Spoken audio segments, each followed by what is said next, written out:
Contos da tradição judaica. Prefácio. Os 23 contos que compõem este livro, extraídos da extensa coletânea de livros denominada Talmud e de outras antigas fontes da tradição judaica, vão surpreendê-lo.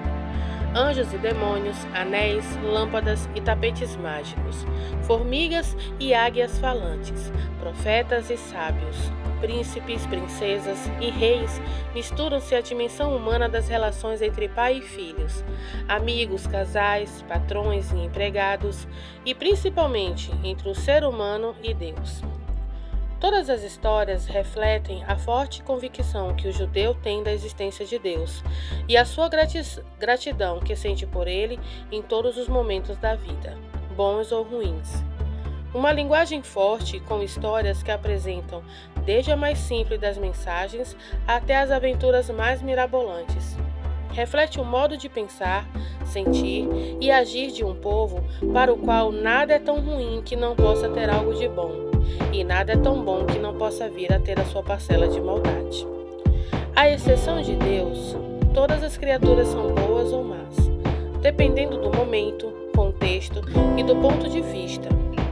Desta forma, uma planta miraculosa pode levar à morte e um pequeno diabo pode salvar vidas.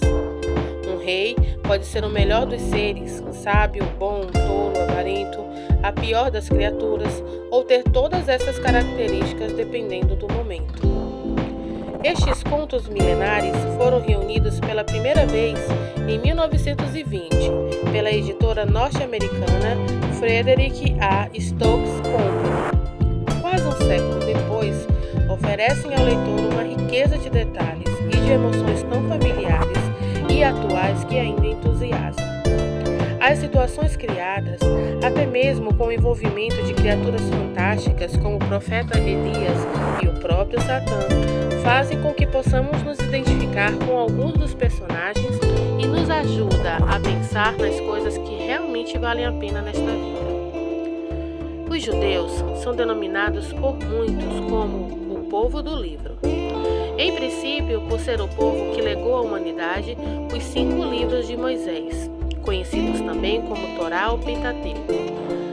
Mas o judeu também acredita que tudo que lemos, aprendemos, estudamos, ensinamos, ouvimos e discutimos com base na ética judaica é o mesmo que estudar Torá. Em tudo que se lê, busca-se obter uma lição para a vida que nos faça ser pessoas melhores uns para com os outros. Nessa dimensão da leitura, compreende-se por que os judeus e todos os amantes da leitura consideram os livros objetos sagrados, dignos de todo respeito e consideração. Praticamente, todos os contos desta coletânea foram retirados das histórias do Talmud ou de livros e comentários que gravitam em torno dele. A exceção fica para o último conto, A Espada Mágica de Kenaz, retirada da obra Antiguidades Bíblicas, do famoso historiador judeu da Antiguidade, Filo de Alexandria, conhecido também como Filo Judeu. De qualquer forma, até mesmo a inclusão de um conto de Filo, que morou na então Palestina sob domínio romano, foi adequada, pois deixa claro que não se tratava de um judeu helenizado e afastado de suas tradições, mas de alguém que mantinha o elo com seu povo de forma indubitável. Mas, afinal de contas, o que é Talmud?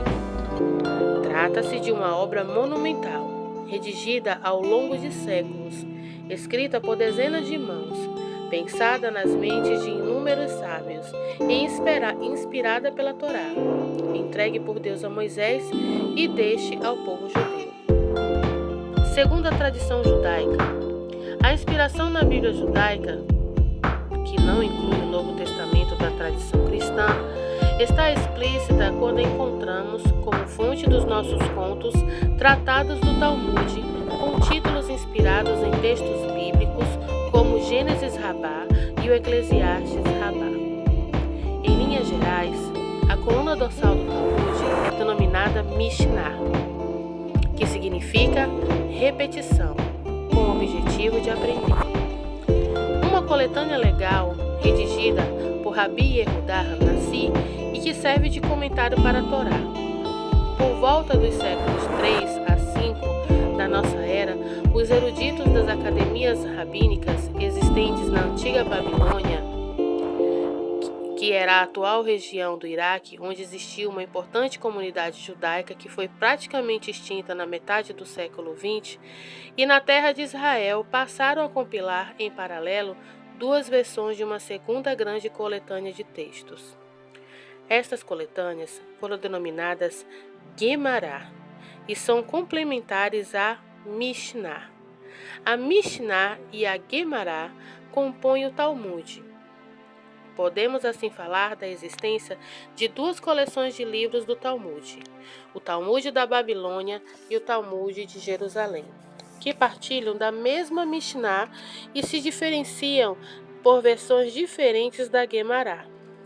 Ambas as coleções são compostas, por um lado, de comentários e narrativas de orientação legalista que compõem a Halahá, por outro lado, as lendas, contos, relatos folclóricos e fantasiosos fazem parte do que se denominou Agadá.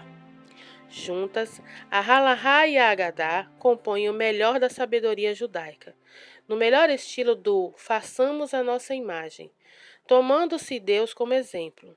Os ensinamentos do Talmud são baseados tanto na justiça e na disciplina quanto no amor e na misericórdia. Amparado nesse conhecimento do Talmud, pelo menos em linhas gerais, já dá para imaginar que nossos contos fazem parte da Agadá, certo? Neles, não há preocupação em dizer qual era a lei para tal ou qual situação. São histórias de fatos fantasiosos, mas que nos soam às vezes tão reais quanto os problemas do nosso cotidiano. Os contos nos fazem mergulhar em situações em que há uma sugestão de caminhos que conduzem a uma vida melhor e nos tornam também pessoas melhores. Não se trata de uma visão de que os bons sempre vencem e os maus sempre perdem, e nem de uma visão pessimista que aponte justamente para o contrário disso. Mais do que isso, a tradição judaica nos conta algo que, lá no fundo, todos nós sabemos, que mesmo as pessoas tidas como boas têm o seu lado ruim, e todas as pessoas tidas como ruins têm o seu lado bom. Vejamos como isso se reflete em alguns dos nossos contos. No primeiro conto, As Maçãs Mágicas, uma moça em idade para se casar não consegue escolher entre dois bons pretendentes, pois ambos são muito atraentes. Um é esperto para os negócios e o outro é muito estudioso e modesto. A decisão dependerá de uma espécie de disputa que consiste em saber quem acumulará a maior riqueza no período de um ano. Em princípio, parece que será vencida pelo mais esperto para os negócios. Será? Nesta história em que não há mocinhas nem bandidos, o que se entende por riqueza? Muito ouro, sabedoria e discernimento? Será que para ser rico deve-se necessariamente ser desonesto ou fútil? Será que para ser uma pessoa culta e modesta deve-se abrir mão da riqueza? Em O Mercador Sábio, a sabedoria ganha um novo aspecto. Viajando por mar com um baú de joias preciosas e acompanhado do filho, o mercador descobre que a tripulação planeja matá-lo para roubar seus pertences. O que fazer?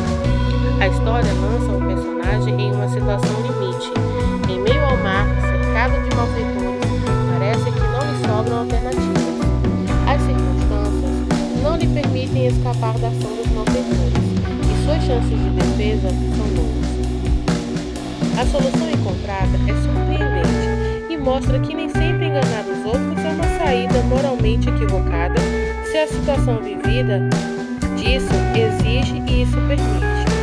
Além disso, trata-se de um jogo sutil em que atua a inteligência. Em O Tapete do Rei Salomão, o próprio demônio pode, por um lado, presentear o rei com um lindo tapete mágico de 90 km² de área e fornecer uma água milagrosa, que não deixa as plantas fecharem e com as quais se podem fazer remédios miraculosos.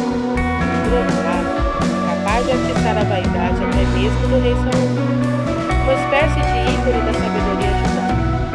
Entre uma situação e outra, voamos ao lado do rei com esse tapete mágico. Nada mal, né?